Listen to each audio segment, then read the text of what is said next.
எந்த நேச்சரை தேவ ஆவியானவர் காமிக்கிறாரோ அதை பார்க்க பார்க்க அந்த நேச்சராக மாற ஆரம்பிக்கிறோம், முற்போக்கான மாற்றத்தை அடைகிறோம். இந்த மாற்றம் நம்முடைய கடின முயற்சியினாலே மாம்ச பலத்தினாலே ஏற்படுகிற மாற்றம் அல்ல. இந்த மாற்றம் என்பது தேவ ஆவியினால் ஏற்படக்கூடிய மாற்றமா இருக்கிறது. நம்ம மாறணுங்கிறதுக்கு மாறுன்னு சொல்ல மாட்டாரு, தன்னையே உங்களுக்கு ரிவீல் பண்ணி காப்பாரு. குமாரனை இந்த பூமியில வெளிப்படுத்தணும். எப்படி வெளிப்படுத்தணும்? குமாரனை காணணும், அவருடைய முகத்தில் உள்ள மகிமையை பார்க்கணும். எந்த மகிமையை பார்க்கிறோமோ மகிமையா மாற்றம் அடைவோம். அப்படித்தான் ரியல் சேஞ்ச் உண்டாகுது.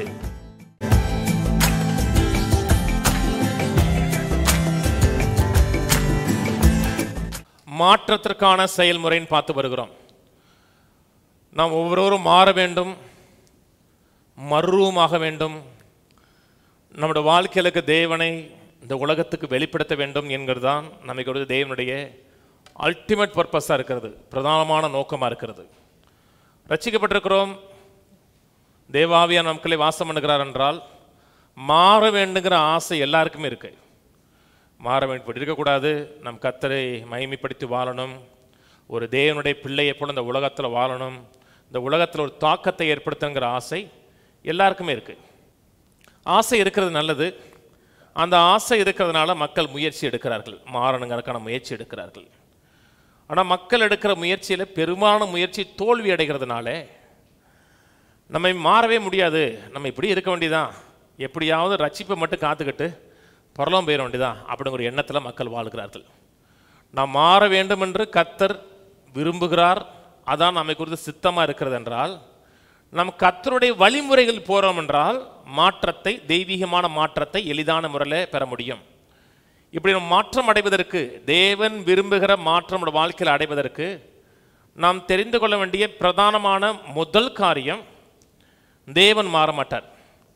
தேவனை குறித்த எந்த ஒரு காரியமும் மாறுவது கிடையாது. இது எளிதான காரியம் தானே, எளிதான காரியம்தான். ஆனால் மக்கள் தங்கள் ஜபத்தின் மூலமாக தேவனை மாற்ற நினைக்கிறாங்க, தேவனுடைய சிந்தையை மாற்ற நினைக்கிறாங்க, தேவனுடைய சித்தத்தை ஜபித்து மாற்றி விடலாம் நினைக்கக்கூடிய மக்கள் இருக்கிறார்கள். கர்த்தர் சொன்னார் மல்கியால, நான் கர்த்தர், நான் மாறாதவர்னு சொன்னார். இயேசுவானவரை குறித்து வேதம் சொல்லுகிறது எபிரேயர் 13ஆம் அதிகாரத்தில், இயேசு கிறிஸ்து நேற்றும் இன்றும் என்றும் மாறாதவர். ஏனென்ற ரெண்டு பேருமே தெய்வம் மாறுவது கிடையாது, அவருடைய நேச்சர் மாறுவது கிடையாது, அவருடைய குணாதிசயங்கள் மாறுவது கிடையாது. நீங்கள் மாறுகிறீர்கள், நான் மாறுறேன், இந்த உலகம் மாறிக்கிட்டே இருக்கு. தேவன் மாறுவது கிடையாது. தேவனை குறித்து எந்த ஒரு காரியம் மாறுவது கிடையாது. தேவனோட வார்த்தை மாறுவது கிடையாது. நம்மை குறித்து தேவனுடைய சித்தம் மாறுவது கிடையாது. தேவனோட ஆலோசனைகள் மாறுவது கிடையாது. தேவனுடைய மீட்கும் வல்லமை மாறுவது கிடையாது. ராஜ்யத்தின் கோட்பாடுகள் மாறுவது கிடையாது. எதுவுமே மாறுவது கிடையாது. தேவனுடைய பரிசுத்தம் மாறுவது கிடையாது. தேவனுடைய அன்பு மாறுவது கிடையாது. தேவனுடைய இரக்கம் மாறுவது கிடையாது. தேவனுடைய எந்த குணாதிசயம் மாறுவது கிடையாது. குறிப்பாக தேவனுடைய பரிசுத்தம் மாறுவது கிடையாது. இன்னைக்கு சபையில் பேசப்படுகிற பெரும்பாலான பரிசுத்தம் என்று பேசப்படுகிற பெரும்பாலான செய்தி என்பது கல்ச்சரல் ஹோலினஸ், பிப்ளிக்கல் ஹோலினஸ் கிடையாது. கலாச்சாரத்தின் அடிப்படையில் பேசப்படுகிற பரிசுத்தம். 20 வருஷத்துக்கு முன்னாடி இது பரிசுத்தம் இல்லை என்று சொன்னார்களோ, இன்னைக்கு அது பரிசுத்தமாக மாறிடுச்சு. 20 வருஷம் 30 வருஷத்துக்கு முன்னாடி பாஸ்டர் மனைவி நகை போட மாட்டாங்க. இன்னைக்கு எல்லா பாஸ்டர் மனைவியும் நகை போட்டாங்க. அதை போடக்கூடாது என்று பிரசங்கம் பண்ணவர்கள்லாம், அதெல்லாம் பரிசுத்தம் கிடையாதுன்னு சொன்னவங்கெல்லாம் இன்னைக்கு நகையை போட ஆரம்பிச்சிட்டாங்க. ஒருத்தர் நகையே போடக்கூடாது என்று ரொம்ப உயிர் மூச்சா பேசுவார், தஞ்சாவூரில் சொன்னாங்க. ஆனால் நகையை வாங்கி தான் வட்டி கொடுப்பாராம். அப்போ அவருடைய பரிசுத்தங்கிறது பிப்ளிக்கல் பரிசுத்தம் கிடையாது, கல்ச்சரல் ஹோலினஸ், கலாச்சாரத்தை சார்ந்தது.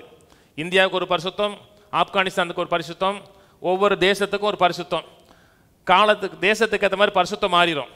நாம் பேசுகிற பரிசுத்தங்கிறது கல்ச்சரல் பரிசுத்தம் கிடையாது, தேவனுடைய பரிசுத்தம். தேவனுடைய பரிசுத்தம் மாறுவது கிடையாது. தேவனுடைய எந்த ஒரு காரியம் மாறுவது கிடையாது.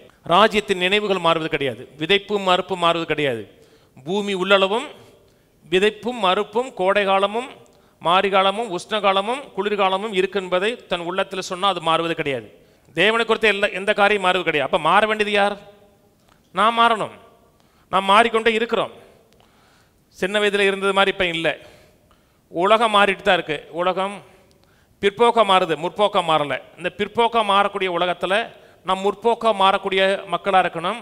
தேவனோட வாழ்க்கையில் செயல்படுவதற்கு ஏற்ற விதத்தில் நம்முடைய எண்ணங்களையும் சிந்தைகளையும் மாற்றிக்கொண்டே இருக்கணும்.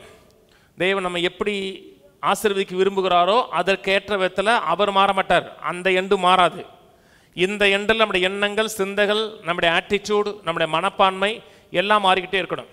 வேதத்தில் புதிய ஏற்பாட்டிலையும் சரி பழைய ஏற்பாட்டிலையும் சரி ஒரு வார்த்தை அடிக்கடி இருக்குது. ரிப்பன்டன்ஸ், மனம் திரும்பினதுங்கிற வார்த்தை இருக்குது. மனம் திரும்புதுன்னா மனதை மாற்றுவது, எண்ணங்களை மாற்றுவது, சிந்தையை மாற்றுவது. தேவனோடு நடந்து போகிறோம் என்றால் ஒவ்வொரு நாளும் தேவனுக்கேற்ற விதத்தில் நம்முடைய எண்ணங்களை மாற்றிக்கொண்டே வரணும். தேவன் மாறுவது கிடையாது. ஆனால் நீங்கள் பழைய ஏற்பாட்டில் ஒரு வார்த்தை பார்த்தீங்கன்னா அடிக்கடி ஒரு வார்த்தை இருக்கும். பழைய ஏற்பாடு உங்களுக்கு நிறைய இடத்துல இருக்கும். தேவன் மனஸ்தாபப்பட்டார். தேவன் ஆங்கில பைபிளில் பார்த்தீங்கன்னா தேவன் மனம் திரும்பினார்ன்னு இருக்கும். காட் ரிப்பண்டட் என்று இருக்கும். படிச்சது இல்லையா? படிச்சது மாதிரி இல்லையா?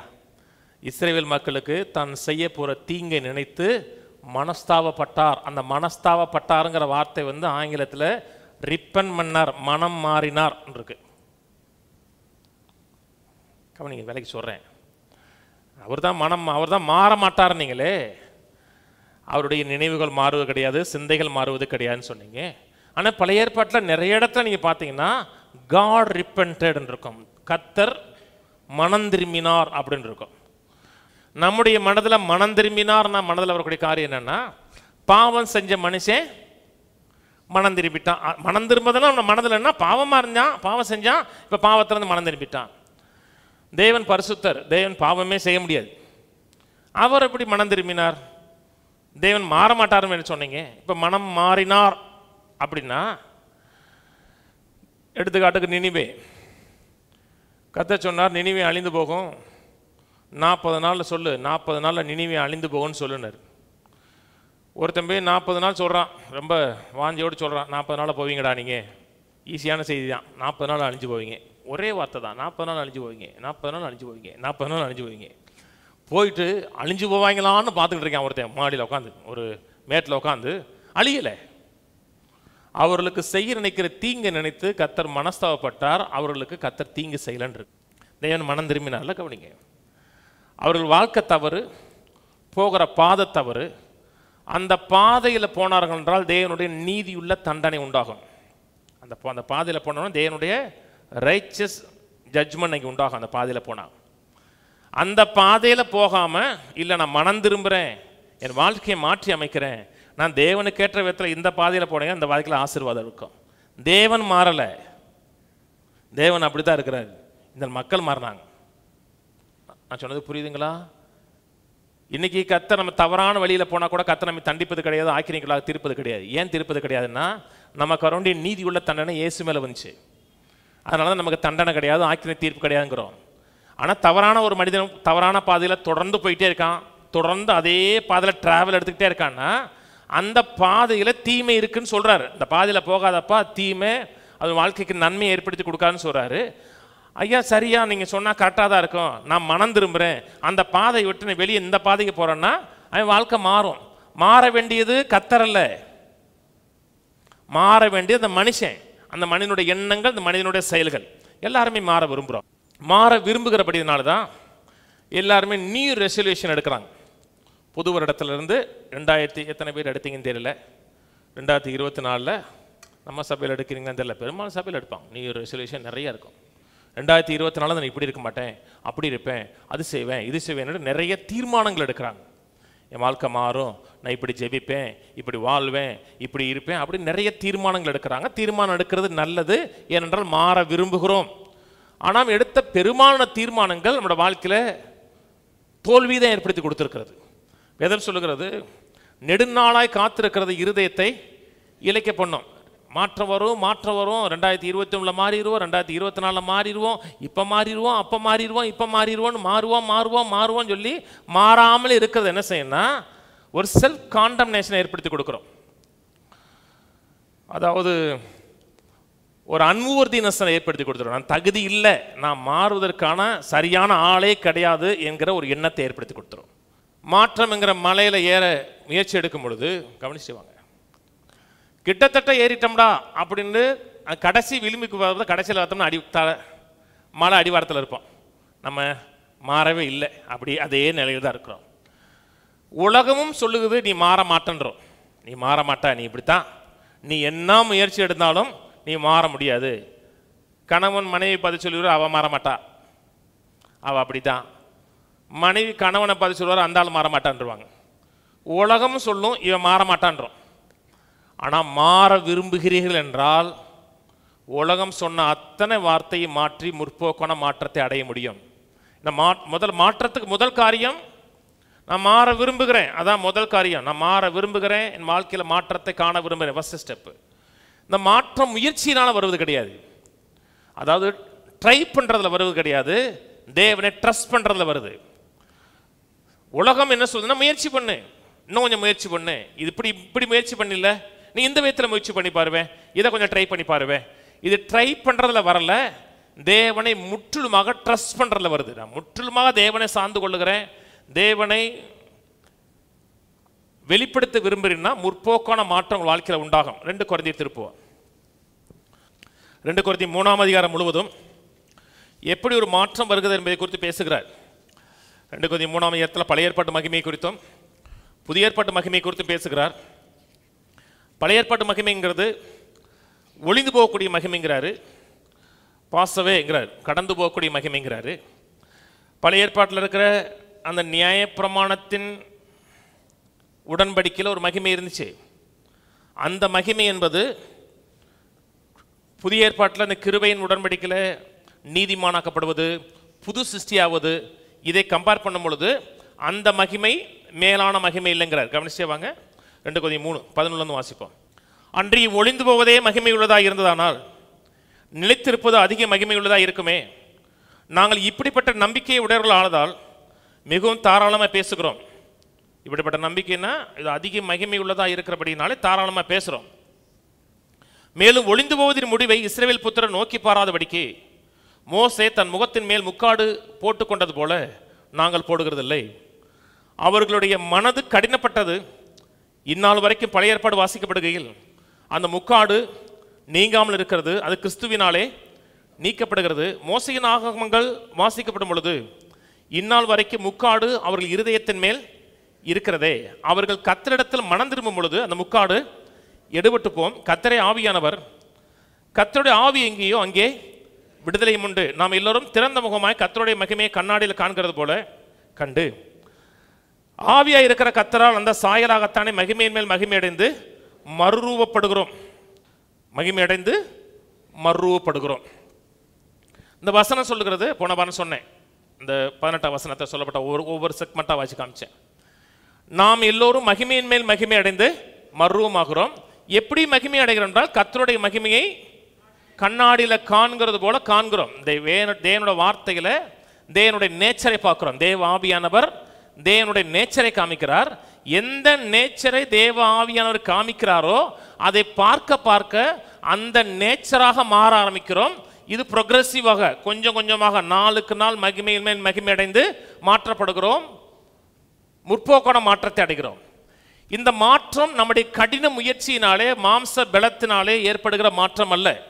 இந்த மாற்றம் என்பது தேவ ஆவியினால் ஏற்படக்கூடிய மாற்றமாக இருக்கிறது. எல்லாம் கவனிங்க. ஒரு மனிதன் தேவனை அறிந்திருக்கிறான், ஓரளவுக்கு தேவனை குறித்த ஒரு வெளிச்சம் இருக்கிறது, தேவனுடைய குணாதிசயங்களை ஓரளவுக்கு அவன் டச் பண்ணியிருக்கிறான் என்றால் தேவனை அறிந்த மனிதனுக்கு தேவனை இன்னும் அறிய வேண்டுங்கிற பசி இருக்கும்.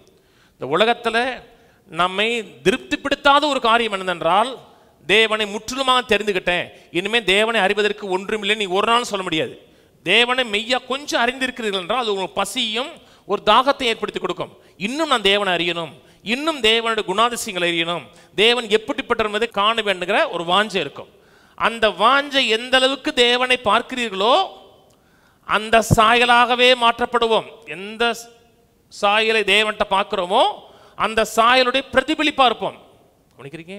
கர்த்தருடைய மகிமையை, இது நம்முடைய மகிமையை காமிக்கல, கர்த்தருடைய மகிமையை காமிக்கிறது. எந்த மகிமையை பார்க்கிறோமோ அந்த மகிமையாகவே மாற்றப்படுகிறோம். கவனிச்சே வாங்க. எல்லாருக்குமே மாற்றம் அடையன்னு விருப்பம் இருக்கிறது. ஆனால் மனிதன் எப்படின்னா அந்த கம்ஃபர்ட் ஜோனை விட்டு வெளியே போக விரும்ப மாட்டான். மாற்றம் அடைய வேண்டும் என்றால் தேவனுடைய சித்தத்தை குறித்து பேசும்போது சொன்னேன்.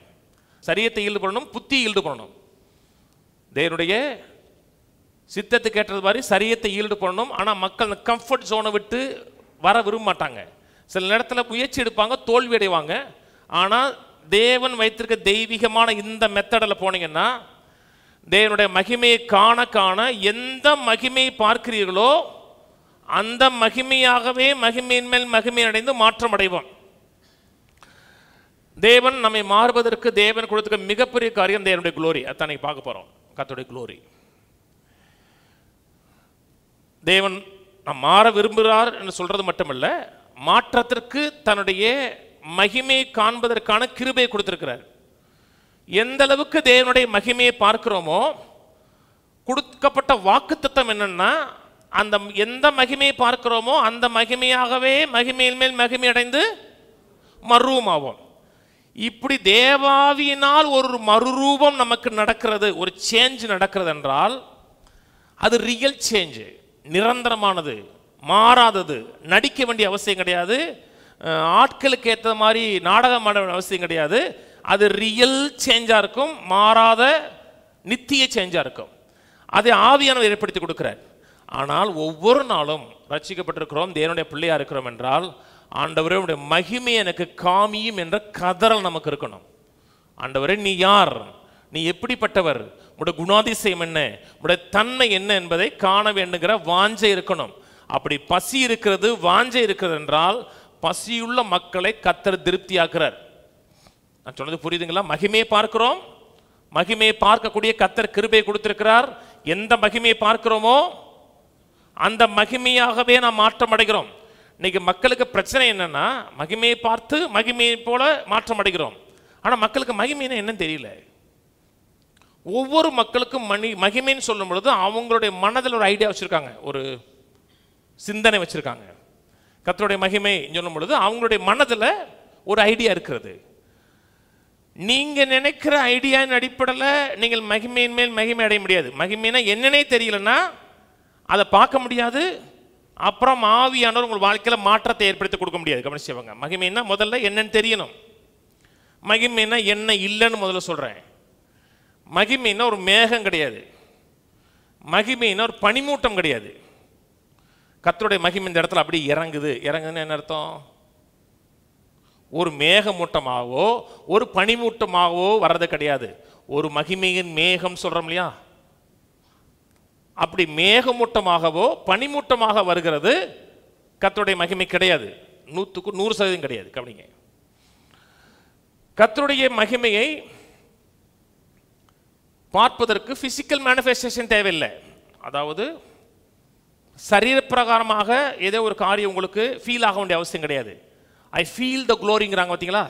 நான் கர்த்தருடைய மகிமையை நான் அப்படியே ஃபீல் பண்ணுறேன். இந்த இடத்துல கர்த்தர் மகிமையாக இருக்கிறார் என்பதை நான் ஃபீல் பண்ணுறேன். ஃபீலிங் கிடையாது. இவங்க ஃபீலிங் சொல்லும்போது என்ன சொல்கிறாங்கன்னா, மயிர் கூச்சரிக்கிறது, மயிர் புல்லரிக்கிறது சொல்கிறாங்க. அந்த இடத்துல மயிர் புல்லரிச்சாலும் சரி தான், மயிர் புல்லரிக்கலாம் சரி தான், கர்த்தருடைய மகிமையை பார்க்க முடியும். கர்த்தருடைய மகிமை என்பது ஒரு மேகம் கிடையாது, ஒரு பனி மூட்டம் கிடையாது, நீங்கள் ஏதோ ஒரு காரியத்தை ஃபீல் பண்ணுறீங்கன்னு கிடையாது, நல்லா நீங்கள் உணர்றீங்கன்னு கிடையாது. கர்த்தருடைய மகிமைன்னு சொல்லும் பொழுது கவனிச்சுவாங்க, கர்த்தருடைய மகிமைன்னு சொல்லும் பொழுது கர்த்தருடைய பிரசன்னம், அதுவும் கர்த்தருடைய ஃபுல் மகிமைன்னு சொல்ல முடியாது. நீங்கள் கர்த்தருடைய பிரசன்னத்தில் இருந்து கர்த்தருடைய பிரசன்னத்தை அனுபவிச்சு கர்த்தருடைய மகிமையை காண முடியாமல் இருக்கலாம். கவனிச்சு அவங்க விலைக்கு சொல்றேன். கர்த்தருடைய பிரசன்னத்தில் இருந்து கர்த்தருடைய பிரசன்னத்தை அப்படியே தொடக்கூடிய ரீதியில் இருந்து அதை அப்படியே ஃபீல் பண்ணி நீங்க மாற்றம் அடையாமல் மறுவமடையாமல் வந்த மாதிரியே போலாம். சபையில் மக்கள் கர்த்தருடைய பிரசன்னத்தை ஃபீல் பண்ணலையா? ஃபீல் பண்ணியிருக்காங்கல்ல, புல் அரிச்சிருக்குல்ல, மாற்றப்பட்டார்களா? அப்படிதான் இருக்காங்க. ஒவ்வொரு முறையும் அவங்களுக்கு ஏதாச்சும் சென்ஸ் மன்றத்தில் நடக்கணும், எந்த மாற்றம் ஏற்படல. அப்போ மகிமை என்றால் என்ன? மகிமை என்றால் தேவனுடைய நேச்சர், தேவனுடைய குணாதிசயம், தேவனுடைய பண்பு, தேவனுடைய தன்மை. ஒரு மனிதன் தேவனுடைய மகிமையை பார்க்கிறான் என்றால் தேவனுடைய நேச்சரை பார்க்கிறான்னு அர்த்தம். தேவனுடைய மகிமையை அறிந்திருக்கிறான் என்றால் தேவனுடைய நேச்சரை, தேவனுடைய சுபாவத்தை, தன்மையை அறிந்திருக்கிறான் என்ற அர்த்தம். மோசே சொல்றாரு, தேவ பிரசன்னத்தில் இருந்த மனுஷன் சொல்றாரு, தேவ பிரசன்னத்தில் 40 நாள் இருந்த மனுஷன் சொல்றாரு, 40 நாள் ஆண்டவரே உம்முடைய மகிமையை நான் பார்க்கணுன்னாரு. 40 நாள் தேவ பிரசன்னத்திலிருந்து தேவனுடைய மேகம் எல்லாத்தையும் பார்த்துட்டு சொல்றாரு, ஆண்டவரே நீ யார், நீ எப்படிப்பட்டவர், உம்முடைய ரியல் க்ளோரி என்ன, நீ உம்முடைய தன்மை என்ன என்பதை நான் காண விரும்புகிறேன்னு சொன்னார். அந்த மனிதனுக்கு தன்னுடைய க்ளோரியை வெளிப்படுத்தினார். ஏன்னா இங்கே சொல்லப்பட்ட உதாரணமான மனுஷனே மோசே தான். வாசிப்போம், யாத்திராம் திருப்போம். தேவனுடைய நேச்சரை குறித்த எக்ஸாக்ட் ரெவலேஷன், துல்லியமான அறிவு ஒரு மனிதனுடைய இருதயத்தில் உண்டாகிறது என்றால் அந்த மாற்றம் அவனோட வாழ்க்கையில் நிரந்தர மாற்றமாக இருக்கும். யாத்திரா 33, யாத்திரா 33 அதுக்கு முன்னாடி மோசே 40 நாள் போறாரு. 40 நாள் போய் தேவ பிரசன்னத்தில் இருக்கிறாரு. தேவன் 2 கற்பனைகள் இல்லை, 10 கற்பனை எழுதி அனுப்புகிறாரு. எடுத்துக்கொண்டு கீழே வரும்பொழுது மக்கள் கற்பனைகளை மீறி இருக்கிறாங்க. முதல் கற்பனையே அவுட் ஆயிடுச்சு. கோபத்தில் 10 கற்பனையை உடைக்கிறாரு. 10 கற்பனையை உடைச்சு அந்த மக்கள் மேலே நியாய தீர்ப்பை ப்ரொக்ளைம் பண்ணுறாரு. 3000 பேர் செத்து போகிறான். கவனிச்சிட்டே வாங்க. க்ளோரி உங்களை வேறு விதமாக மாற்றும், அதெல்லாம் கவனிக்கிறேன். திரும்பி செகண்ட் எடிஷன் போது, செகண்ட் எடிஷன் வர்றதுக்காக கற்பனையை உருவாக்கிட்டு மேலே போகிறாரு. அப்படி 2வது ஒரு மேலே போகும்போது தான் கேட்குறாரு, ஆண்டவரே நீ யாருன்னு கேட்குறாரு. ஃபஸ்ட் டைம் கேட்கவே இல்லை. ஃபஸ்ட் டைம் 40 நாள் இருந்தார், தேவனுடைய பிரசன்னத்தை ஃபுல்லாக இருந்தார். இருந்துட்டு வந்து தேவனுடைய க்ளோரியை அவர் வெளியே காமிக்கவே இல்லை. கோவப்பட்டார், பலகையை உடைச்சாரு, நியாய தீர்ப்பை சொன்னார். 3000 பேர் செத்தான். திரும்பி மேலே போகிறார். மேலே போகும்போது கேட்குறார். யாத்திரா 33:12 வாசிக்கிறேன். மோசே கர்த்தரை நோக்கி, தேவரீர் இந்த ஜனங்களை அழைத்து கொண்டு போ என்று சொன்னீர், ஆகிலும் என்னோடே கூட இன்னாரை அனுப்புவேன் என்பதை எனக்கு நீர் அறிவிக்கவில்லை. என்றாலும் உன்னை பேர் சொல்லி அழைத்து அறிந்திருக்கிறேன் என்றும் என் கண்களில் உனக்கு கிருபை கிடைத்தது என்றும் தேவரீர் சொன்னதுண்டே. 13 உம்முடைய கண்களில் இப்பொழுது எனக்கு கிருபை கிடைத்ததானால் நான் உம்மை அறிவதற்கும், உடைய நேச்சர் என்ன என்பதை அறிவதற்கும், திரும்பி வாசிக்கிறேன், உடைய கண்களில் எனக்கு கிருபை கிடைப்பதற்கும் உடைய வழி எனக்கு அறிவியும், இந்த ஜாதி உம்முடைய ஜனம் என்று நினைத்தரலும். அதான் ஜெபம், உம்மை அறியணும். அதற்கு அவர், என் சமூகம் உனக்கு முன்பாக செல்லும், நான் உனக்கு இளைப்பாறுதல் தருவேன் என்றார். அப்பொழுது அவன் அவரை நோக்கி, உம்முடைய சமூகம் என்னோடே கூட செல்லாமல் போனால் எங்களை இவ்விடத்திலிருந்து கொண்டு போகாதிரும், எனக்கும் உமது ஜனங்களுக்கும் உடைய கண்களிலே கிருபை கிடைத்தது என்பது எதனால் அறியப்படும், நீர் எங்களுடைய வருவதனால் அல்லவா. இப்படியே பூமியின் மேலுள்ள ஜனங்கள் எல்லாரிலும் நானும் உடைய ஜனங்களும் விசேஷித்தவர்கள் என்று விளங்கும் என்றான். அப்பொழுது கர்த்தர் மோசையை நோக்கி, நீ சொன்ன இந்த வார்த்தையின்படியே செய்வேன். நீ சொன்ன அந்த வார்த்தையின்படியே செய்வேன்னா உமக்கு என்னை நான் வெளிப்படுத்துவேன். என்னை அறியன்னு நினைச்சிலேயே உமக்கு என்னை வெளிப்படுத்துவேன். என் கண்களில் உமக்கு கிருபை கிடைத்தது, உன்னை பேர் சொல்லி அழைத்து அறிந்திருக்கிறேன் என்றார். அப்பொழுது அவன், உம்முடைய மகிமை எனக்கு காமிது, உம்முடைய நேச்சர் என்ன அதை காமிக்கிறான். முதல்ல உம்முடைய அறியணும்னா, அப்புறம் உம்முடைய நேச்சர், ரியல் நேச்சர் என்ன, நீ எப்படிப்பட்டவர், உம்முடைய குணாதிசயம் என்ன, உம்முடைய தன்மை என்ன என்பதை காண்பித்தரலும் என்றான். அதற்கு அவர், என்னுடைய தயையெல்லாம் நான் உனக்கு முன்பாக கடந்து போக பண்ணி கர்த்தருடைய நாமத்தை உனக்கு முன்பாக கூறுவேன். கர்த்தருடைய நாமத்தை கூறுவேன்னா நேச்சரை கூறுவேன். எவன் மேல் கிருபையாக இருக்க சித்தமாக இருப்பேனோ அவன் மேல் கிருபையாக இருப்பேன், எவன் மேல் இரக்கமாக இருக்க சித்தமாக இருப்பேனோ அவன் மேல் இரக்கமாக இருப்பேன் என்று சொல்லி, நீ என் முகத்தை காண மாட்டாய், ஒரு மனுஷனும் என்னை கண்டு உயிரோடு இருக்கக்கூடாது. தேவனுடைய ரியல் க்ளோரியை அப்படியே பார்த்தானா அவன் இருக்க முடியாதுன்னா அவனால் கிரகிக்க முடியாது. இப்போ மழை கொஞ்சம் கொஞ்சமாக பெஞ்சுன்னா கரெக்டு, அப்படி ஒரு 150 சென்டிமீட்டர் பெஞ்சுன்னா ஊருக்கு அழின்னு அர்த்தம். அப்படிதானே? 95 சென்டிமீட்டர் 95 சென்டிமீட்டர் தான் இங்கே போயிடுச்சு தூத்துக்குடியில் நிறைய ஊர் காலி ஆகி போச்சு, ரோடு காலி ஆயிடுச்சு. அப்படியே ஒரு 250 சென்டிமீட்டர் பெய்யுதுன்னா அவ்வளோ முடிஞ்சு, ஊருக்கு அவ்வளோ நாசமாக. எந்த இடத்துல நீங்கள் ஆளை பார்க்க முடியாது. ஒரு 1000 சென்டிமீட்டர் பெய்யுதுன்னா முடிஞ்சிருச்சுன்னு அர்த்தம். தேவன் அப்படி ஃபுல் க்ளோரி அப்படி காமிச்சாருன்னா ஒருத்தனும் இருக்க முடியாது. அதனால சொல்றாரு, பின்னும் கர்த்தர் இதோ என் அண்டையிலே ஒரு இடம் இருக்கு, அந்த இடம் கிறிஸ்து. அந்த கண்மலையில் நில்லு, அவருக்குள்ள நில்லு. அந்த கண்மலை கிறிஸ்து. என் மகிமை கடந்து போகும் பொழுது நான் உன்னை இந்த கண்மலையின் வெடிப்பிலை வைத்து நான் கடந்து போகும் மட்டும் என் கரத்தினால் உன்னை மூடுவேன், பின்பு என் கரத்தை எடுப்பேன். அப்பொழுது என் பின்பக்க காண்பா, என் முகமோ ஃபுல் க்ளோரியை பார்க்க முடியாது, ஓரளவுக்கு காமிக்கிறேன். ரியல் க்ளோரியை காமிக்க முடியும். என்னுடைய மகிமை எப்படி பாஸ் ஆகும் நான் காமிக்கிறேங்கிறார். கீழே கவனிச்சு வாங்க, முக்கியமான காரியம், ரொம்ப முக்கியம், ரொம்ப முக்கியம். கர்த்தர் மோசையை நோக்கி, முந்தின கற்பனைகளுக்கு ஒத்த 2 கற்பனைகளை இழைத்துக்கொள், நீ உடைத்து போட்ட முந்தின பலகையில் இருந்த வார்த்தைகளை அவைகளில் எழுதுவேன். விடிய காலத்தில் ஆயத்தமாகி சீனாய் மலையில் ஏறி அங்கே மலையின் உச்சியில் காலமே என் சமூகத்தில் வந்து நில். உன்னோட ஒருவனும் அங்கே வரக்கூடாது, மலையில் எங்கும் ஒருவனும் காணப்படவும் கூடாது. இந்த மலையின் சமீபத்தில் ஆடு மாடு தனியாவா, யாரையும் கூட்டு வராத. தேவனுடைய மகிமையை பார்க்க வேண்டும்ங்கிற பசிதாகம் இல்லாத மக்களுக்கு கர்த்தர் தன் மகிமையை காமிக்க மாட்டார். அப்படி ஆண்டு வேலை போற வழியில கேட்டு போறேன், கர்த்தரை தெரியணும், கர்த்தருடைய நேச்சரை தெரியணும். எவனுக்கு பசிதாகம் இருக்கோ வாஞ்சை இருக்கிறதோ அந்த மனிதனுக்கு தான் கர்த்தர் தன்னை காமிக்கிறார். கேளுங்கள், தேடுங்கள், தட்டுங்கள் இருக்கு. யார் வாஞ்சையா இருக்கிறார்களோ அவர்கள் தான் தேவனுடைய குளோரியை பார்க்குறாங்க. கீழே காமிக்கிறார், தேவனுடைய குளோரி என்னன்னு காமிக்கிறார். அப்பொழுது மோசே முந்தின கற்பனைகளுக்கு ஒத்த 2 கற்பனைகளை இழைத்து அதிகாலமே எழுந்திருந்து கர்த்தர் தனக்கு கட்டளையிட்டபடியே அவ்விரண்டு கற்பனைகளையும் தன் கையில் எடுத்துக்கொண்டு சீனாய் மலையில் ஏறினான். கர்த்தரும் மேகத்தில் இறங்கி அங்கே அவன் அருகே நின்று கர்த்தருடைய நாமத்தை கூறினார். அவன் கேட்டது என்ன? நீ யார்?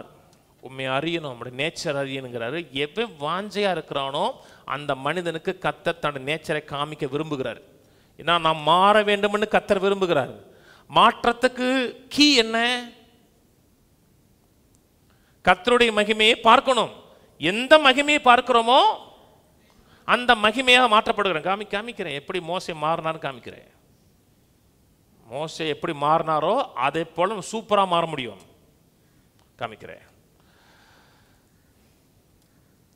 6ஆம் வசனம். கர்த்தர் அவனுக்கு முன்பாக கடந்து போகிற பொழுது, அவர் கடந்து போகிற போதுனா இங்கே நடக்கிறதான் இங்கே சொல்றாரு. இங்கே தான் கடந்து போகிற நேரத்தில் குளோரியை காமிக்கிறார். அவர் கர்த்தர்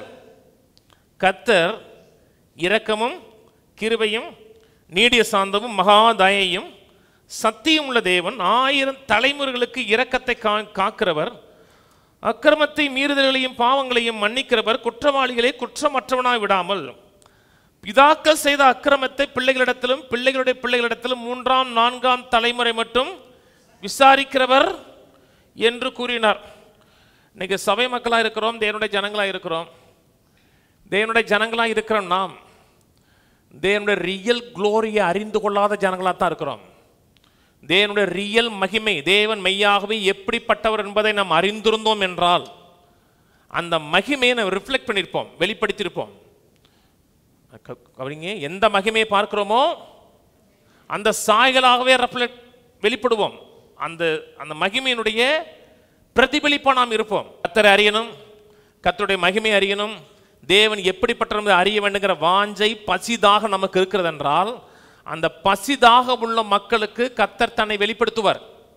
எந்த மகிமையை பார்க்கிறோமோ அந்த மகிமையினுடைய பிரதிபலிப்பா இருப்போம். சொல்றாரு, அவர் யாருன்னு சொல்றாரு, ஒரு மனிதன் கர்த்தருடைய மகிமை அறிந்தான் என்றால் அவன் இரக்கமுள்ளவனா இருப்பான். இரக்கத்தை ரிவீல் பண்ணுகிறவனா இருப்பான். தேவன் எப்படி ஜனங்கள் மேல இறங்கினாரோ இரக்கத்தை காமிக்கிறவனா இருப்பான். கர்த்தருடைய மகிமையை காண்கிறான் என்றால் அவன் கிருபை உள்ளவனா இருப்பான். தயவு காமிக்க முடியாத ஆட்களுக்கும் தயவு காமிக்கிறவனா இருப்பான். அவன் நீடிய சாந்தம் உள்ளவனா இருப்பான். அவன் மகா தயவுள்ள லவ்விங் கைண்ட்னஸ் உள்ள மனிதனா இருப்பான். தேவனுடைய அன்பை காமிக்கிறவனா இருப்பான், தேவனுடைய இரக்கத்தை காமிக்கிறவனா இருப்பான். ஏன்னா எந்த மகிமையை பார்த்தோமோ அந்த மகிமையா இருப்போம். கோபிப்பதற்கு தாமதமா இருப்பான். தீமையான காரியங்கள் வரும்போது கோபிக்கிறோம். ஆனா தன் சுயத்தை நிலைநிறுத்துவதற்கு கோபிக்கிறதுக்கு தாமதமா இருப்பான். ஏன்னா எந்த மகிமையை பார்த்தானோ அந்த மகிமையா மாறுறான். அப்புறம் சொல்றாரு, சத்தியமுள்ள தேவன் இருக்கு, தேவனுடைய ட்ரூத்தை பார்ப்பான். சத்தியத்தை அறிந்தோம் என்றால் சத்தியம் நம்மை விடுதலையாக்கும். அப்புறம் 1000 தலைமுறைகளுக்கும் இரக்கத்தை காமிக்கிறார். நம்முடைய வாழ்க்கையில மட்டும் பின் சந்ததியோட வாழ்க்கையிலும் சந்ததி சந்ததியா இரக்கத்தை காமிக்கிற தேவன் என்பதை அறிகிறான். அப்புறம் அக்கிரமங்களையும் பாவங்களையும் மன்னிக்கிறவர். இதெல்லாம் தேவனுடைய நேச்சர். பாவங்களை அக்கிரமங்களை கர்த்தர் மன்னிக்க விரும்புகிறார். அவருடைய லவ்விங் கைண்ட்னஸை காமிக்க விரும்புகிறார், தயவை காமிக்க விரும்புகிறார். எதை பார்க்கிறோமோ அதுவாக மாற ஆரம்பிக்கிறோம். அப்புறம் சொல்லுகிறார், குற்றவாளியை குற்றமற்றவனாக விடாமல் பிதாக்கள் செய்த அக்கிரமத்தை பிள்ளைகளிடத்திலும் பிள்ளைகளுடைய பிள்ளைகளிடத்திலும் 3ஆம் 4ஆம் தலைமுறை மட்டும் விசாரிக்கிறவர். குற்றவாளியை குற்றமற்றவனை விட மாட்டார். ஒரு மனிதன் மீறி இருக்கிறான், தவறு செய்திருக்கிறான், தேவனுடைய சட்ட திட்டங்களை மீறி இருக்கிறான் என்றால் அவனுக்கு நீதியுள்ள தண்டனை உண்டு. தேவன் ஒரு நாளும் குற்றவாளியே போப்பா அப்படின்னு சொல்றது கிடையாது.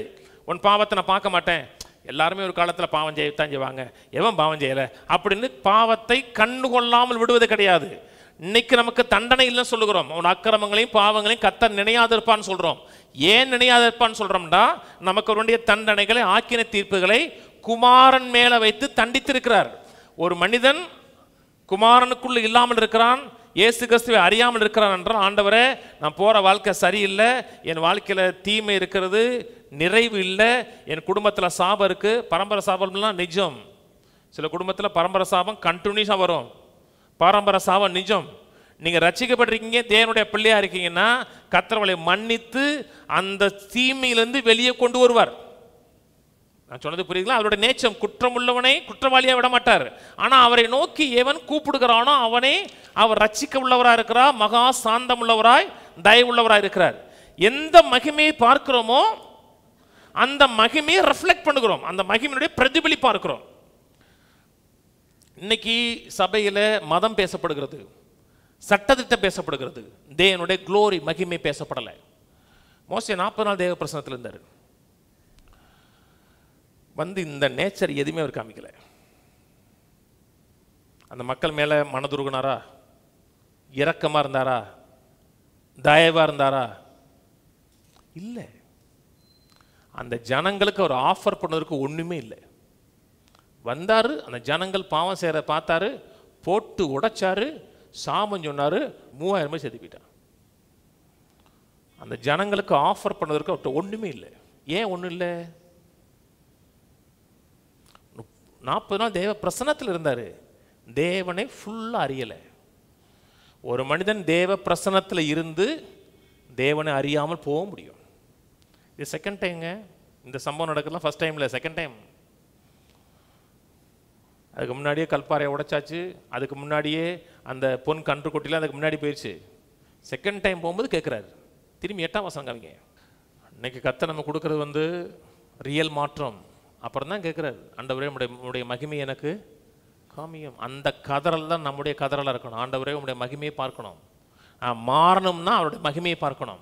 எந்த மகிமையை பார்க்கிறோனோ அந்த மகிமையை மாறுறோம். கீழே மோசே தீவிரமாய் தரமட்டும் குனிந்து பணிந்து கொண்டு. இங்கே தான் முதல் முறையாக மோசே தேவனை வொர்ஷிப் பண்றாரு. இங்கே தான் ஃபர்ஸ்ட் டைம். அதுக்கு முன்னாடி மோசே பாடினார், ஜெபித்தார், இன்டர்சீட் பண்ணார், பரிந்து பேசினார். முதல் முறையாக கர்த்தரை அவர் வொர்ஷிப் பண்ணாருங்கிற காரியம் இங்கே மட்டும் தான் முதல்ல வருது.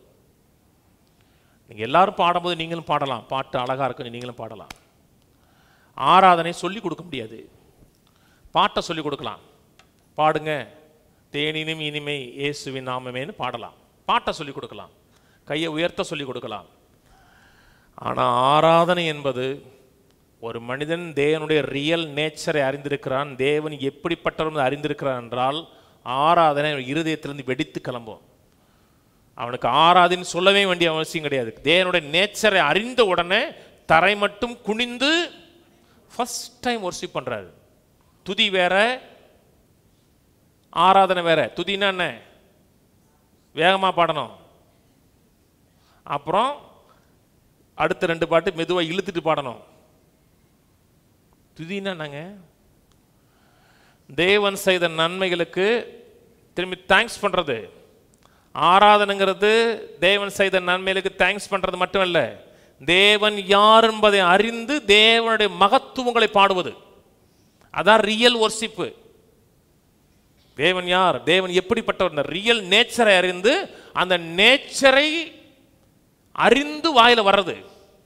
யோவான் 4 சொல்றாரு, இந்த சமய ஆசிரியர்கிட்ட, பிதாவை ஆவியோடும் உண்மையோடும் தொழுது கொள்ளும் காலம் வரும், அதையே பிதா விரும்புகிறான். வாசிங்களேன், யோவான் 4:23, உண்மையாய் தொழுது கொள்ளுவர்கள் பிதாவை ஆவியோடும் உண்மையோடும் தொழுது கொள்ளும் காலம் வரும். இது வந்து தொழுதுகள்னா ஒர்ஷிப் பண்ணுறது, ரியல் ஒர்ஷிப் எப்படின்னு சொல்கிறாரு. அது இப்பொழுதே வந்திருக்கிறது. தம்மை தொழுது கொள்ளவர்கள் இப்படிப்பட்டவர்களாக இருக்கும்படி பிதாவானவர் விரும்புகிறார். தம்மை ஒர்ஷிப் பண்ணுகிறவர்கள் இப்படிப்பட்டவர்களாக இருக்கணும். எப்படி இருக்கணும்? ஆவியோடும் ட்ரூத்தாக இருக்கணும், ஸ்பிரிட்டோட பண்ணணும். ஒரு மனிதன் தன்னை இப்படி தொழுது கொள்ள வேண்டும்னு கர்த்தர் விரும்புகிறார் என்றால் அவன் அவரை தொழுது கொள்ள வேண்டும் மகிமையை பார்க்கணும். கவனிக்கிறீங்களா? புரியலையா? கர்த்தருடைய மகிமையை பார்த்தாதான் ஆராதனை வரும். அப்ப கர்த்தருடைய மகிமையை பார்த்தாதான் ஆராதனை வரும். இப்படிப்பட்ட ஆராதனை கர்த்தர் விரும்புகிறார்னா தன்னை மக்களுக்கு வெளிப்படுத்துவதற்கு கர்த்தர் சந்தோஷப்படுகிறார், பிரியப்படுகிறார். கர்த்தரை அறிந்து கொள்வது கடினம் இல்லை. கவனிங்க, இன்னைக்கு சபை மக்கள் கர்த்தரை குறித்து அறிந்திருக்கிறார்கள். கர்த்தரை அறியல, கர்த்தரை குறித்து அறிந்திருக்கிறார்கள், ஜெபிக்க அறிந்திருக்கிறார்கள், பிசாசு விரட்ட அறிந்திருக்கிறார்கள், பரிந்து பேச அறிந்திருக்கிறார்கள். அதெல்லாம் நல்லது. கர்த்தரை குறித்து அறிந்திருக்கிறதை காட்டிலும் டைரக்டா கர்த்தரை அறிய வேண்டுங்கிற வாஞ்சை இருக்கணும். அப்போஸ்தலனாகிய பவுல் சொல்கிறார், எப்படியாவது நான் அவரையும் அவருடைய உயிர்த்தெழுதலின் வல்லமையை அறியணும். அவர் அறியணும், அவருடைய உயிர்த்தெழுதல் அறியணும். மோசே சொல்றாரு, 40 நாள் தேவ பிரசன்னத்தில் இருந்தவர், தேவனுடைய காரியங்களை செயல்படுத்தினவர், 10 அற்புதங்களை செஞ்சவர், ஆண்டவருடைய மகிமையை நான் காணனாரு. கண்டாரா? கண்டார். மாறினாரா? மாறினார். 9ஆம் வசனம் 34:9, ஆண்டவரே உம்முடைய கண்களில் எனக்கு கிருபை கிடைத்ததானால் எங்கள் நடுவில் ஆண்டவர் எழுந்தருள வேண்டும். இந்த ஜனங்கள் வணங்கா கழுத்துள்ளவர்கள், நீரோ எங்கள் அக்கிரமத்தை எங்கள் பாவத்தையும் மன்னித்து எங்களை உமக்கு சுதந்திரமாக. முதல் முறையாக இன்டர்சீட் பண்றாரு அந்த ஜனங்களுக்கு. முதல்ல இன்டர்சீட் பண்ணல. முதல்ல வந்தார், கோவப்பட்டாரு, உடைச்சாரு, ஒரு 3000 பேர் கொன்னாரு. கர்த்தருடைய பிரசன்னத்தில் கர்த்தருடைய மகிமையை பார்க்கணுங்கிறார். கர்த்தர் இரக்கமுள்ளவர், தயவுள்ளவர், சாந்தமுள்ளவர், மகா தயவுள்ளவர், இரக்கமுள்ளவர். இதை பார்த்த உடனே அந்த மனுஷன் அப்படியே மாறுறார். மாறிட்டு அந்த மக்களை குறித்து சொல்றாரு, அந்த ஜனங்கள் வணங்கா கழுத்துள்ளவர்கள் தான், ஆனால் நீரோ எங்கள் அக்கிரமங்களையும் பாவங்களையும் மன்னித்து எங்களையும் சுதந்திரமாக ஏற்றுக்கொள்ளுங்கிறார். மாறி இருக்கிறாரா? ஏன் மாறி இருக்கிறார்? முதல் முறை மாறலை. முதல் முறை பிரசன்னத்தில் இருந்தார். 2வது முறை தேவனுடைய நேச்சரை அறிய வேண்டுங்கிற வாஞ்சை இருந்துச்சு. இன்னைக்கு சில மக்கள்லாம் கர்த்தரை விட்டு விலகி போகிற மக்கள் இருக்காங்க. கர்த்தரை விட்டு விலகி போகாதீங்க. எந்த காலத்திலையும் கர்த்தரை விட்டு வெளியே போகாதீங்க. கர்த்தரிடத்தில் வாங்க. கர்த்தருடைய மன்னிக்கிறவர், நேசிக்கிறவர், உங்களை பாவமர கழுவுகிறவர். கழுவுகிறது மட்டுமல்ல, தன்னை உங்களுக்கு வெளிப்படுத்துகிறவர். எதை பார்க்கிறீர்களோ அந்த சாயலை ரீப்ரொடியூஸ் பண்ணுவீங்க. நீங்க பார்க்காத சாயலை ரீப்ரொடியூஸ் பண்ணவே முடியாது. நம்ம மாறணுங்கிறதுக்கு மாறுன்னு சொல்ல மாட்டாரு, தன்னையே உங்களுக்கு ரிவீல் பண்ணி காமிப்பார். மாறணும் ஆசை இருக்கு இல்லையா? தேவனுடைய மகிமையை பார்க்காதவரை, தேவனுடைய கொடுத்த ஒரு பர்சனல் ரெவலேஷன் வராதவரை நம்முடைய வாழ்க்கையில மாற்றத்தை காண முடியாது. மகிமை 3 காரியம் செய்யுது. முதல் காரியம், தேவனோடு நம்ம ரிலேட் பண்ணுகிறது மாறுது. தேவனை நாம் அணுகுவது விதம் மாறுது. மோசே சாஷ்டாங்கமாக பணிந்து வொர்ஷிப் பண்றார். 2வது காரியம், மக்களோடு நம்ம எப்படி நம்ம ரிலேட் பண்ணுகிறோன்னு மாற்றுது. இன்னைக்கு பெரும்பாலான சபையில் தேவனை கோபக்காரராக பார்த்துருக்காங்க. தண்டிக்கிறவராய், சிறு தவறு செஞ்சால் கூட உன்னை ஆக்கினைக்குள்ளாக தீர்த்துருவார், அப்படி பேசுகிற ஆட்கள் தான் இருக்காங்க. சமயத்தில் இந்த ஆலங்குடி மீட்டிங் போயிருந்தேன். போன வியாழக்கிழமை ஆலங்குடியில் மீட்டிங். ஒரு சிஸ்டர் வந்திருந்தாங்க பிரசங்கத்தை கேட்குற சகோதரி. ஒரு சர்ச்சுக்கு போகிறாங்க. முக்காடு போடுறது தான் பிரதானமான பிரசங்கமாக இருக்கும். முக்காடு போடு இல்லாட்ட மொட்டையை போடுங்கிறாரா. முக்காடு போடு, முக்காடு போடலையா மொட்டையை போடு. வேற ஒன்றும் அவருக்கு சொல்கிறதுக்கு ஒன்றும் இல்லை. தேவனுடைய அன்பை பார்க்கலை, தேவனுடைய கிருபையை பார்க்கல, தேவனுடைய தயவை பார்க்கலை. நீங்கள் எந்த தயவை பார்க்கிறீர்களோ, எந்த தேவனுடைய நேச்சரை பார்க்கிறீர்களோ, அந்த நேச்சரை மக்களுக்கு நீங்கள் பிரதிபலிக்கிற ஆளாக இருப்பீங்க. இன்னைக்கு மக்கள் ஏன் தேவனுடைய நேச்சரை பிரதிபலிக்கலைன்னா, மக்கள் தேவனுடைய நேச்சரை பார்க்கலை. மக்கள் சொல்கிறாங்க நல்லவனுக்கு நல்லவன், கெட்டவனுக்கு கெட்டவங்கிறாங்க இல்லையா. அப்படின்னா என்ன அர்த்தம்? நீங்கள் தேவனை பார்க்கலன்னு அர்த்தம். கர்த்தர் நல்லோர் மேலும் தீயோர் மேலும் மழையை பெய்விக்கிறான்னு இருக்கு. நமக்கு தேவனோட நேச்சர் தெரியல. என்னை பற்றி உங்களுக்கு தெரியாதும்பாங்க. அது தெரியாது, ஏன்னா உங்களுக்கு தேவனை பற்றி தெரியாது. தேவனோட ரியல் நேச்சர் நமக்கு தெரியுது. தேவனோட பர்சனல் என்கவுண்டர் இருக்குன்னா, அது குறித்த கதறல் இருக்குதுன்னா, ஆண்டவரே நான் அறியணுங்கிற கதறல் இருந்துச்சுன்னா தேவன் தன்னை வெளிப்படுத்துவார். தேவன் தான் செய்கிற ஒவ்வொரு காரியத்துக்கும் ஒரு நோக்கம் இருக்கு. நோக்கம் இல்லாமல் எதையுமே செய்வது கிடையாது. எல்லாத்துக்கும் நோக்கம் இருக்கா? தன்னை வெளிப்படுத்துவதற்கு நோக்கம் என்ன?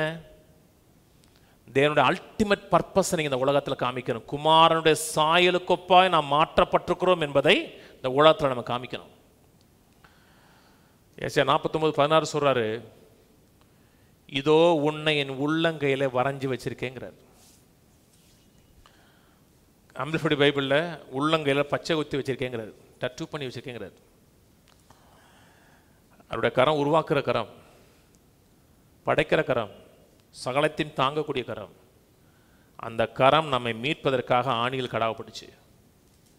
நம்மை மீட்பதற்காக, நம்மை வாழ வைப்பதற்காக, நம்மை அரவணைப்பதற்காக, குற்றம் தீர நாம் கழுவப்படுவதற்காக எந்த கரம் அவலத்தை உண்டாக்கினதோ அந்த கரம் ஆணியில் கடாவப்பட்டுச்சு. அதை ஒரு மனிதன் பார்க்கிறான், தேவனுடைய அந்த லவ்விங் கைண்ட்னஸை பார்க்கிறான் என்றால் மற்றவர்களை அவன் மன்னிப்பது மிகவும் எளிதாக இருக்கும். மக்களுக்கு இன்னைக்கு இறக்கம் காமிக்க முடியல, மக்கள் மேலே தயவு காமிக்க முடியல, மக்களோட வாழ்க்கையில் எந்த மாற்றத்தை ஏன் பார்க்க முடியலன்னா அவரை அவங்க பார்க்கவே இல்லை. சிலுவையில் இயேசு மரிச்சாரு, அவருடைய நேச்சர் தெரியுமா? அவர் யாரும் தெரியுமா உங்களுக்கு? அந்த நேச்சர் இருந்துச்சுன்னா மக்களை மன்னிக்கிறதுக்கு மிக மிக எளிதாக இருக்கும். மோசே கதர்னாருங்க, ஆண்டவரே உம்முடைய மகிமை எனக்கு காமி. பார்த்தாரு, பார்த்ததுக்கு அப்புறம் அப்படி ரேடிக்கல் சேஞ்ச் ஏற்படுது.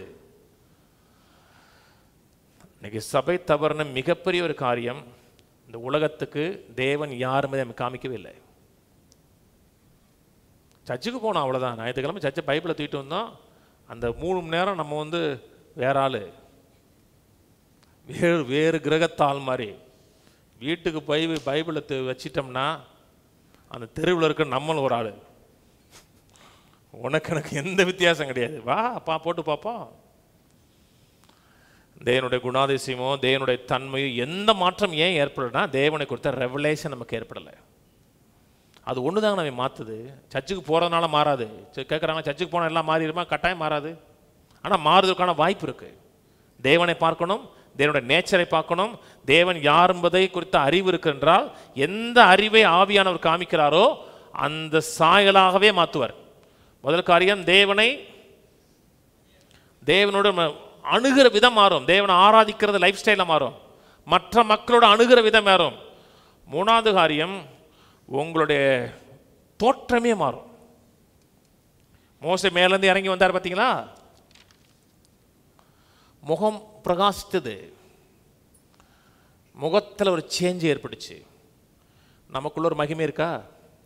தேவனுடைய சுபாவம் இருக்கிறதா?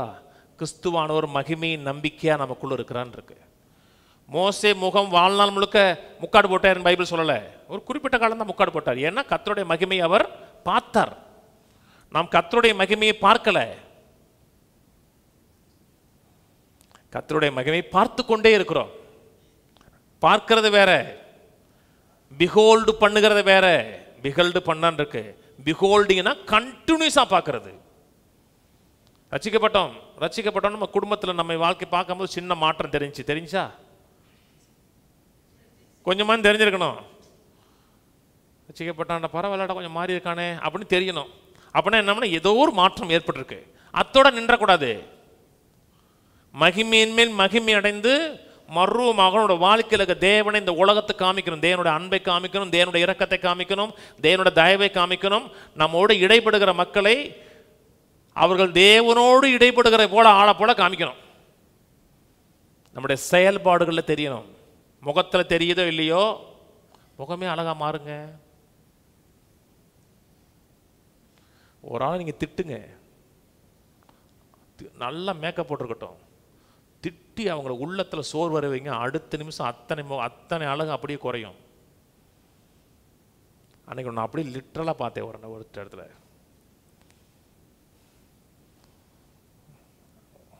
அதே நேரத்தில் தேவனுடைய நேச்சரை பார்க்குறோம், தேவனுடைய குளோரியை பார்க்குறோம், தேவனுடைய மகிமையை பார்க்குறோம்னா இந்த முகமே பிரகாசிக்கிற முகமாக மாறும். மாற்றங்கிறது வெளியே ஃபேர் அண்ட் லவ்லியில் கிடையாதுங்க. மாற்றங்கிறது உள்ள தேவனை பார்த்தோம்னா அடுத்த செகண்ட் வெளியே மாறும். ஏசியா 3 எடுப்போம். இது ஒரு பசிதாகம், கர்த்தரை அறியணும், தேவனுடைய நேச்சரை அறியணுங்கிற பசி இருந்தால் தான் தேவனை காமிக்க முடியும். ஏசியா 3:8. ஏனென்றால் எருசலேம் பாழாக்கப்பட்டது, யூதா விழுந்து போயிற்று, அவர்கள் நாவும் அவள் கிரியைகளும் கர்த்தருடைய மகிமையின் கண்களுக்கு எரிச்சல் உண்டாக்கத்தக்கதாக அவருக்கு விரதமாக இருக்கிறது. அவருடைய பேச்சு, அவருடைய செயல், அதெல்லாம் கர்த்தருடைய கண்களுக்குன்னு சொல்லலை, கர்த்தருடைய மகிமையின் கண்களுக்கு எரிச்சல் உண்டாக்குது. அவங்க வாழ்க்கையில் இருக்க தேவன் யார் என்பதை அவங்களுக்கு பிரதிபலிக்கலை, அவங்க பேச்சு பிரதிபலிக்கலை, அவங்க செயல் பிரதிபலிக்கிறாங்க.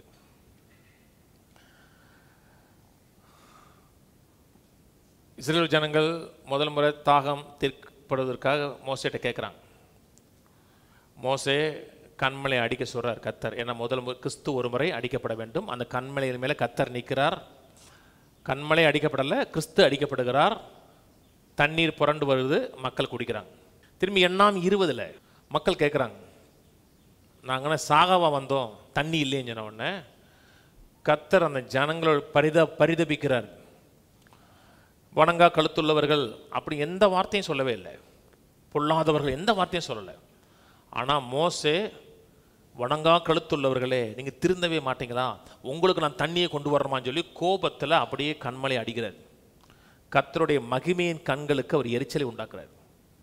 அவருடைய பேச்சும் அவருடைய செயலும் தேவனை அந்த இடத்துல பிரதிபலிக்கலை. படிச்சுக்கிங்க, கர்த்தர் சொன்னார் காணாந்தேசம் போவனாண்டார். நாம் கர்த்தருடைய மகிமையை பார்க்கிறோம், கர்த்தருடைய நேச்சரை பார்க்கிறோம் என்றால் கர்த்தரை இந்த பூமியில் கட்டாயம் ரெஃப்ளெக்ட் பண்ணணும். என்ன தேவனை பார்த்து கேட்டோமோ, என்ன தேவனுடைய குணாதிசயங்களை அறிந்தோமோ, அப்படியே வெளியே போய் தேவன் யாருமே இந்த உலகத்துக்கு காமிக்கணும். அதுதானே சபைக்கு வர்றோம். உலக மக்கள் பைபிள் வாசிக்க மாட்டாங்க, நம்மளை தான் வாசிப்பாங்க. நம்முடைய கேரக்டர், நம்முடைய செயல்கள், நம்முடைய பேச்சு, இதை பார்த்த உடனே கர்த்தருடைய மகிமையின் கண்களுக்கு அது சந்தோஷம் உண்டாக்கத்தக்கது ரீல் இருந்துச்சுன்னா கர்த்தருடைய நேச்சரை பார்த்து நம்ம மாற்றம் அடைந்திருக்கிறோம் அர்த்தம். கீழே 9ஆம் வசனம், அவர்கள் முகப்பார்வை அவர்களுக்கு விரோதமாக சாட்சியிடும், அவர்கள் தங்கள் பாவத்தை மறைக்காமல் சோதோம் ஊரை போல வெளிப்படுத்துகிறார்கள். அவர்கள் ஆத்துமாக்களுக்கு ஐயோ, தங்களுக்கு தீமையை வருவித்துக் கொள்கிறார்கள்.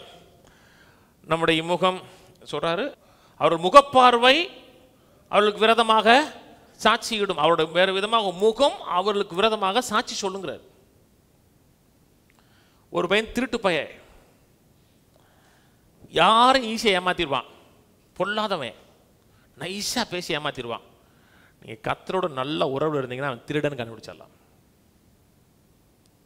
நம்ம ஊரில் அழகான பழமொழிலாம் சொல்லுவாங்க தெரியுமா, மொசை பிடிக்கிற நாயை பார்த்தா தெரியாத மாதிரி தெரியுமா. நம்ம ஊருக்காரங்க மாதிரி அப்படியே தத்துவம் அப்படியே சிங்கிளாக சொல்கிறதுல யாருமே முடியாது. முயல் பிடிக்கிற மொசை பிடிக்கிற நாயை முகத்தை பார்த்தா தெரியாதுன்றாங்க. அதை பார்த்தாவே அவன் யார் முகம் வெளியே தெரிஞ்சிடும். அதனால தமிழில் அழகாக சொல்கிறான், அகத்தின் அழகு முகத்தில் தெரியும். அவன் எப்படிப்பட்டவன் என்பதை முகம் அப்படி ரெஃப்ளெக்ட் பண்ணிடும், உள்ள இருக்கிற நேச்சரை காமிச்சிடும். அதே போல் ஒரு மனிதன் தேவனோட பழகிறான், தேவனை அறிந்திருக்கிறான், தேவனுடைய குணாதிசயங்களை அறிந்திருக்கிறான்னா அதுவும் வெளியே தெரிஞ்சிடும். தேவனுடைய நல்ல பழக்கத்தில் இருக்கீங்க, தேவனுடைய நல்ல உறவில் இருக்கீங்கன்னா, ஒரு ரூமுக்குள்ளே நீங்கள் போகும்போது உங்களுக்குள்ளே இருக்கிற மகிமை, உங்களுக்குள்ள தேவனுடைய பிரசன்னம் அவங்களுக்கு தெரியணும். நம்ம போன உடனே அந்த அட்மாஸ்பியர் அப்படியே மாறணும். மாறிச்சுன்னா நம்ம தேவனை அறிந்திருக்கிறோம்னு அர்த்தம். சுமித் புக்கில் சொல்றது கொடுத்தலாம் ஒரு படித்தேங்க, அமேசிங் மேனுங்க. அவங்களும் வித்தியாசமான ஆட்கள், நம்ம போன ஆட்கள் தான். ஒரு பார்க்கில் அவர் உட்காந்துருந்தாருன்னா பக்கத்தில் உட்காந்துருக்க ஆட்டோமேட்டிக்காக கன்வின்ஸ் ஆவானாங்க. நான் எப்படி ரசிக்கப்படுறதுன்னு கேட்பானா, எந்த வார்த்தையும் கிடையாது, அப்படி பக்கத்தில் உட்காந்து ஆட்டோமேட்டிக்காக கன்வின்ஸ் ஆவானா, எப்படி ரசிக்கப்படுன்னு கேட்பானா. அவர் சொல்கிறாங்க, ஒரு கப்பலில் போயிருக்காங்க, எல்லாருமே என்டர்டெயின்மெண்ட் கொடுக்கணும். அவர் சொல்ல, நான் ஃபஸ்ட் என்டர்டெயின்மெண்ட் நான் கொடுக்குறேன்னு இருக்காரு. ஃபஸ்ட்டு காஸ்பல் சொல்லியிருக்காங்க, ஹோல் அத்தனை பேர் ரசிக்கப்பட்டிருக்கான். அந்த மனுஷன் காலில் எந்திரிச்சோன்னா கத்தோட பேசுவார்.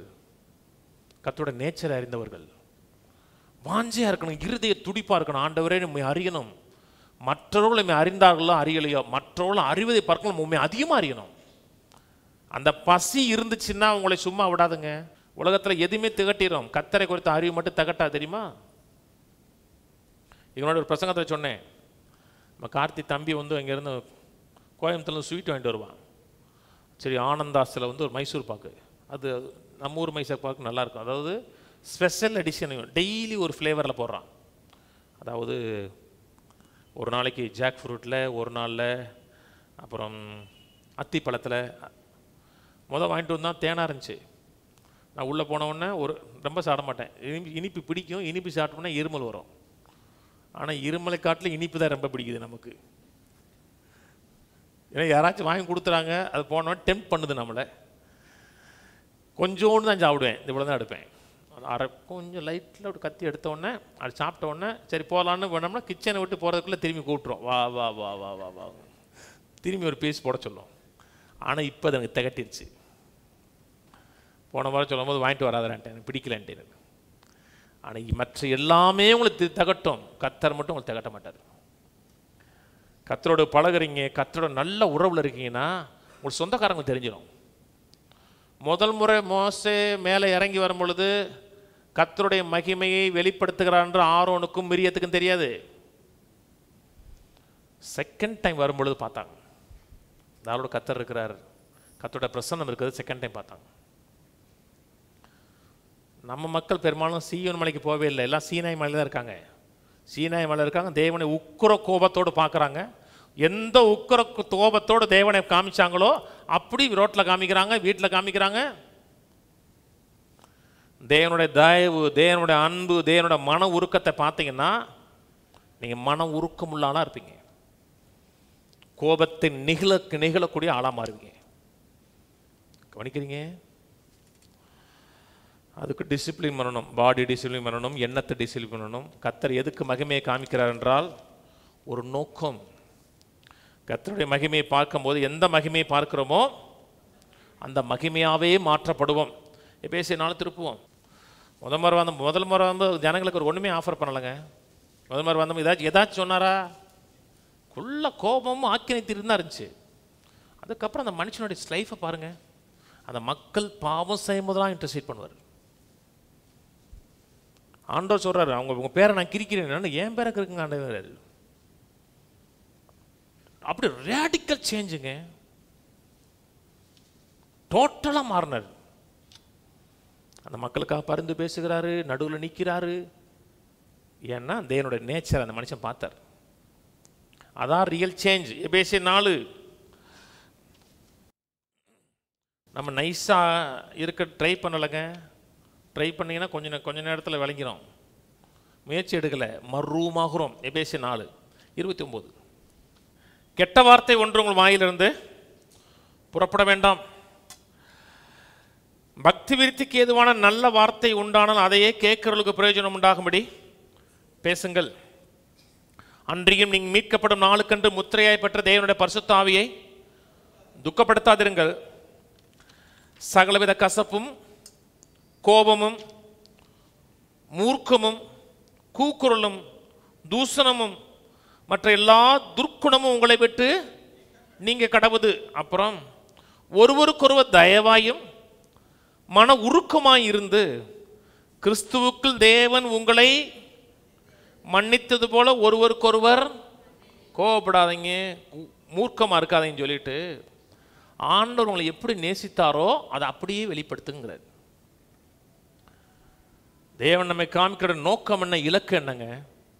நமக்கு நல்லா இருக்கு, நமக்கு அது அப்படியே புல்லரிக்குது, நம்முடைய இருதயத்துக்கு எதமா இருக்குல்ல, தேவனை அப்படியே இந்த பூமியில் அப்படி காமிக்கணும். எதை ரிசீவ் பண்ணுகிறோமோ ரிசீவ் பண்ணுகிற தேவனை இந்த உலகத்துக்கு ரெஃப்ளெக்ட் பண்ணணும், பிரதிபலிக்கிறவர்களாக இருக்கணும்.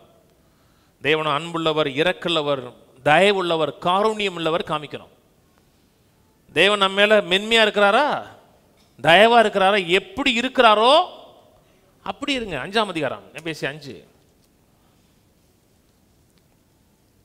5:1. அதனால் நீங்கள் பிரியமான பிள்ளைகளைப் போல தேவனை பின்பற்றவர்களாகி கிறிஸ்து நமக்காக தம்மை தேவனுக்கு சுகந்த வாசனையான காணிக்கையாகவும் பலியாகவும் ஒப்பு கொடுத்து நம்மில் அன்பு கூர்ந்தது போல நீங்களும் எடுத்த உடனே தேவனை பிரதிபலிங்கன்னு சொல்றாரா? ஆனா எப்படி சொல்றாரு? ஆதலால் முன்ன சொல்றாரு. ஆதலால்னா தேவன் உங்களை எவ்வளவு நேசிக்கிறாரு, அன்பு செலுத்திருக்கிறாரு, உங்களுக்குள்ள தேவன் என்ன ஏற்படுத்தி வைத்திருக்கிறார் அந்த காரியத்தை முதல்ல சொல்றாரு.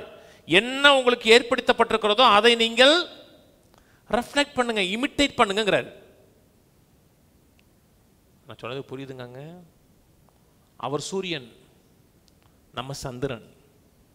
அந்த வெளிச்சத்தை வாங்கி அப்படி பிரதிபலிக்கணும். அப்புறம் சொல்றாரு, கிறிஸ்து நமக்காக தம்மை தேவனுக்கு சுகந்த வாசனையாக ஒப்பு கொடுத்து அன்பு கூர்ந்தது போல நீங்களும் அன்பிலே அவர் உங்களுக்கு எவ்வளவு செஞ்சிருக்கிறார், என்ன ஏற்படுத்தியிருக்கிறார், உங்களை எவ்வளவு நேசிக்கிறார், அன்புள்ள தேவன், கிருபையுள்ள தேவன் உங்களுக்கு என்ன செஞ்சிருக்கார் அறிந்து அப்படி பிரதிபலிங்க. நீங்கள் பிள்ளைகளை போலும் கூட சொல்லல, பிரியமான பிள்ளைகளை போலுங்கிறார். ஒரு பிள்ளை தகப்பனுக்கு பிரியமான பிள்ளைன்னு தெரிஞ்சிச்சுன்னா தகப்பனுக்கு பிரியமான காரியங்களை செய்யும். இன்னைக்கு கிறிஸ்தவம் தேவனை ரெஃப்ளெக்ட் பண்ணலை, தேவனை பிரதிபலிக்கலைன்னா தேவனை நம்ம பார்க்கவே இல்லை. தேவன் யார், தேவனோட நேச்சர் என்ன, தேவனோட குணாதிசயம் என்னன்னு தெரியல. எபேசியர் 5 பின்னாடி போதிப்பேன், மேரேஜ் பற்றி போதிக்கும் பேசுவேன்.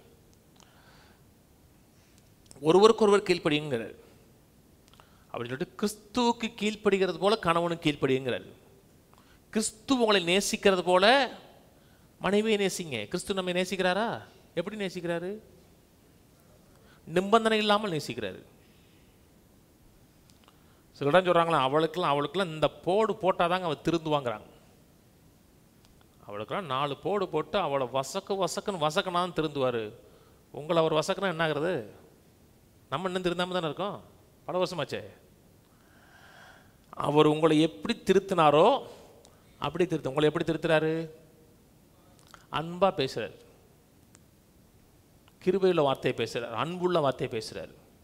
அவர் எப்படி அன்பை கொண்டு தன் பேசுகிற வார்த்தையை கொண்டு கழுவி சுத்திகரிக்கிறாரோ அப்படியே உங்கள் மனைவியை சுத்திகரிக்கிறார். அதான் கிறிஸ்தவம். இது நடிப்பு இல்லை, இன்னர் சேஞ்சு, மறுரூபமாக்கப்படுது. எபேசியர் 1 இதோட முடிப்போம்.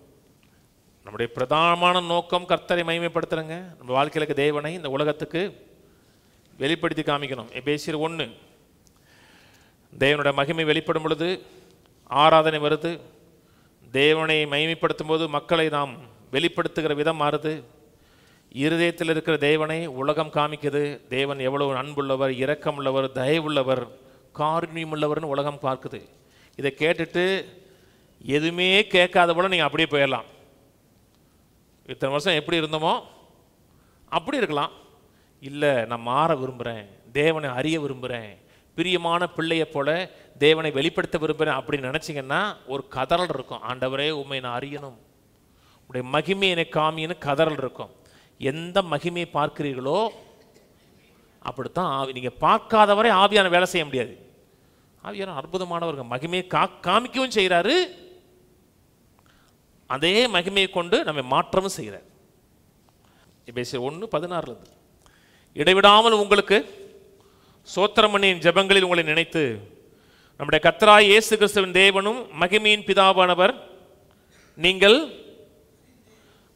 பிதாவானவர் தம்மை நீங்கள் அறிந்து கொள்வதற்கான ஞானத்தையும் தெளிவையும் அளிக்கிற ஆவியை உங்களுக்கு ஜெபிக்கிறார். மகிமையின் தேவன் அவரை நீங்க அறிந்து கொள்வதற்கான ஞானத்தையும் தெளிவையும் தந்தரல வேண்டும் ஜெபிக்கிறார். அவரை அறிந்தோம் என்றால் அவரை போற மாற ஆரம்பிப்போம். அவருடைய குணாதிசயங்களை வெளிப்படுத்துவோம், அவருடைய தயவை வெளிப்படுத்துவோம், அன்பை வெளிப்படுத்துவோம், காருண்யை வெளிப்படுத்துவோம். மனுஷன் மாற்றப்பட்டாருங்க. நான் யார் எப்படிப்பட்டன்னு தெரியுமா? கிறிஸ்தவர்களை தேடி தேடி கொலை செய்ய போனாலும் தமஸ்கு போற வழியில மாற்றப்பட்டார். தேவனுடைய நேச்சரை மாற்றப்பட்டார். தாமதமன்றி கிறிஸ்துவே தேவன் என்ற பிரசங்கம் பண்றார். ஏன்? குளோரியை பார்த்தாரு. எந்த குளோரியை பார்த்தாரோ அப்படியே மாறினாரு. சீசர்ல இருக்காங்க பார்த்தீங்களா, சுகமாக்குறாங்க, அற்புதம் செய்யறாங்க. எல்லாரும் கேட்குறாங்க, படிப்பறிவு இல்லாதவன் ஆச்சா இவன் எப்படியா சுகமாக்குறான்னு சொன்னா, இவங்கெல்லாம் அவரோடு இருந்தவர்கள், அவரோடு இருந்து அவரை பார்த்தவர்கள். எதை பார்த்தார்களோ அப்படியே மாறினார்கள். கிறிஸ்தவங்கிறது புறம்பான செயல் அல்ல, தேவனை பார்ப்பது, தேவனை பார்த்து ஆச்சரியப்படுவது, வியந்து கொள்வது. அவர் சுகமாக்குறவர் பார்த்தோம்னா சுகம் வெளிப்படும், செழிப்பாக்குறவர் பார்த்தோம்னா செழிப்பு விடும், வெளிப்படும். 18 வாசிப்போம். தாம் நம்மை அழைத்ததினாலே நமக்கு உண்டாயிருக்கிற நம்பிக்கை என்னதென்றும், பரிசுத்தவான்களிடத்தில் தமக்கு உண்டாயிருக்கிற சுதந்திரத்தினுடைய மகிமையின் ஐஸ்வர்யம் என்னதென்றும், தாம் கிறிஸ்துவை மரித்துறந்து எழுப்பி அவரிடத்தில் நடப்பித்த தமது பலத்த சத்துவத்தின் வல்லமையை விசுவாசிக்கிறவர்களை நம்மிடத்தில் காமிக்கும் தம்முடைய வல்லமையின் மகா மேன்மையான மகத்துவம் என்னதென்று அறியும்படிக்கு அவர் உங்களுக்கு பிரகாசமுள்ள மனக்கணங்களை கொடுக்க வேண்டும் என்று வேண்டிக் கொள்கிறேன். மேல சொல்லுகிறார் 18 வசனத்தில், தாம் நம்மை 18 எடுத்த உடனே, தாம் நம்மை அழைத்ததினாலே. நமக்கு ஒரு அழைப்பு இருக்கா? இருக்கா? எனக்கு பாஸ்டர் ஆக முடிய அழைப்பு இருக்கு. உங்களுக்கு நல்ல ஒரு அம்மாவாக இருக்க முடிய அழைப்பு இருக்கும், நல்ல கணவராக இருக்க முடிய அழைப்பு இருக்கும், நல்ல பிஸ்னஸ்மேனாக இருக்க முடிய அழைப்பு இருக்கும், சிலருக்கு சுவிசேஷனாக இருக்க முடிய அழைப்பு இருக்கும், சிலருக்கு தேவனுடைய ராஜ்யத்தில் பல கோடி கொடுக்கக்கூடிய அழைப்பு இருக்கும். அந்த அழைப்பு உங்களுக்கு யாருக்கும் இல்லையா? கோரேசுக்கு அப்படிப்பட்ட அழைப்பு தான். அவர் பிரசங்கம் பண்ணுற அழைப்பு இல்லை, அவருக்கு தேவனுடைய ராஜ்யத்துக்கு கொடுக்குற அழைப்பு, அவருக்கு அந்த அழைப்பு மட்டும்தான். அவனை அழைத்தேன்னே சொல்கிறாரு, அவனை கொண்டு தேவாலயம் கட்டுவேங்கிறாரு, அது ஒரு அழைப்பு. அதெல்லாம் அழைப்பு. ஆனால் அல்டிமேட் பர்பஸ் குமாரனுடைய சாயலை இந்த உலகத்துக்கு வெளிப்படுத்தக்கூடிய அழைப்பு தான் அல்டிமேட் பர்பஸ். எல்லாருக்கும் அழைப்பு மாறலாம், செய்ய வேண்டிய வேலை. ஆனால் பிரதிபலிக்கிறது